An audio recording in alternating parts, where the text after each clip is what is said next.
Now it's time for RTB 101, where we discuss practical questions to equip you to share your faith more effectively. And here to help me talk about the question, how were the books of the New Testament decided, is historian and theologian Dr. Jefrey Breshears. Welcome, Dr. Breshears. Well, thank you. It's a real honor to be with you. These days, the narrative is very strong out in our culture that the way we got the Bible is that there was a lot of different competing ideas and competing books out there. And along comes Constantine, and he and a group of, probably white men with privilege leveraged their power and decided on which version of Christianity would win the day.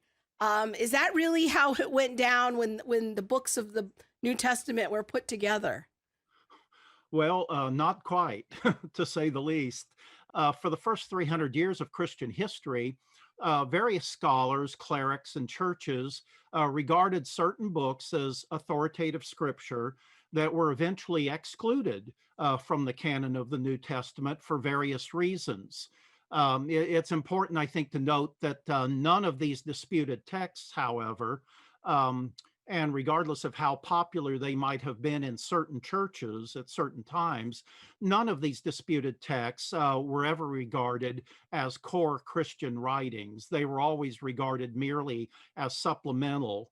And over time, in considering which Christian writings should be accorded canonical status, three criteria prevailed: apostolicity, orthodoxy, and catholicity, or general acceptance. Many Christians, we kind of take the Bible for granted sometimes, and we don't stop to think about, like, yeah, how were these books decided? How were they put in here? So maybe we can walk through those three criteria together and in a brief way. And so maybe let's Mhm. start with the first one of apostolicity. If I have This is really the primary criterion for canonization.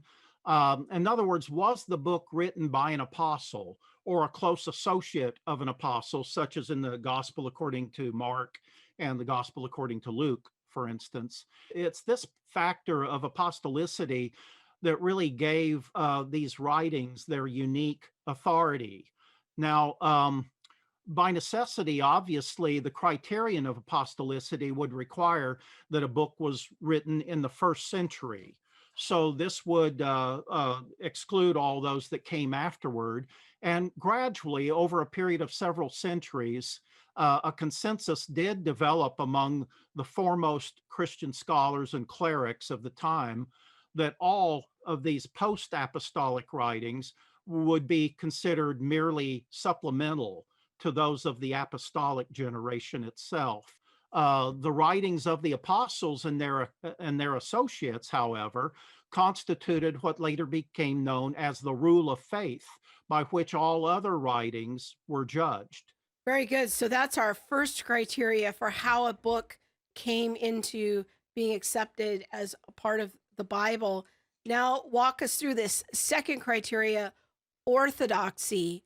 Now, we might have heard of churches with the word orthodox in their name.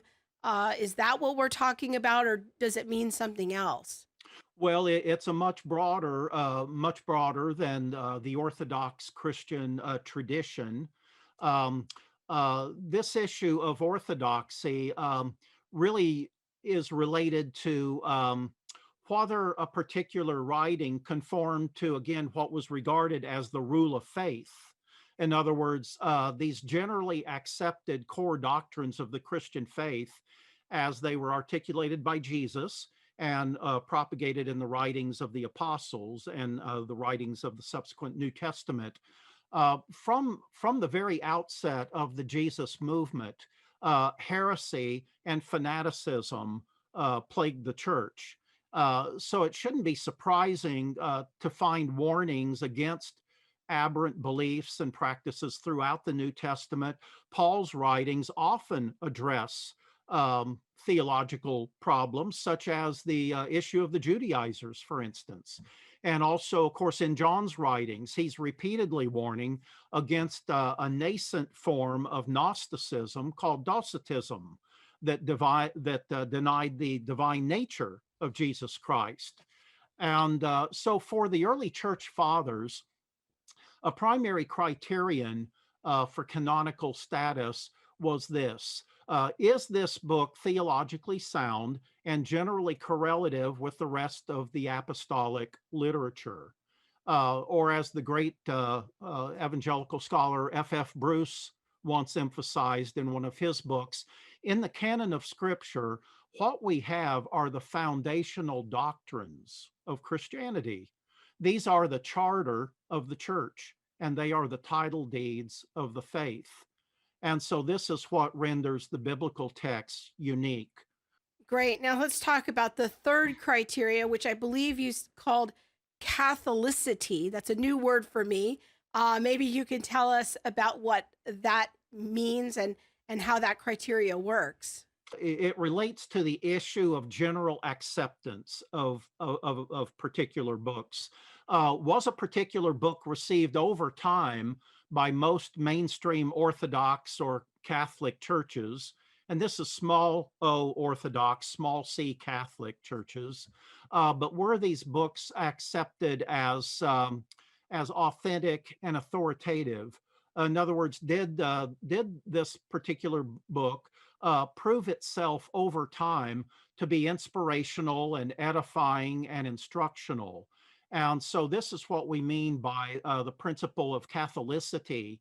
Another word for that would be universality, by the way. In other words, was this book generally accepted among the churches? For instance, in the early 5th century, the renowned Bible scholar Jerome doubted the scriptural status of, for instance, the Epistle of Jude.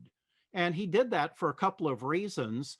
First of all, not only did Jude cite the apocryphal book of First Enoch, but he also appeared to regard First Enoch as prophetic scripture. And of course, you can read this in Jude 14 and 15. But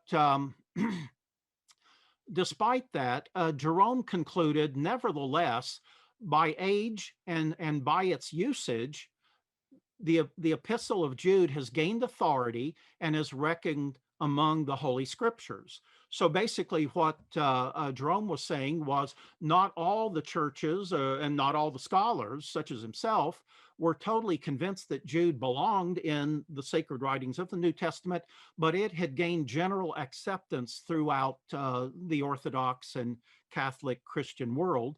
And so he concluded that, in fact, it should be included. Well, thank you, Dr. Breshears, for helping us think through this very provocative topic a little bit more.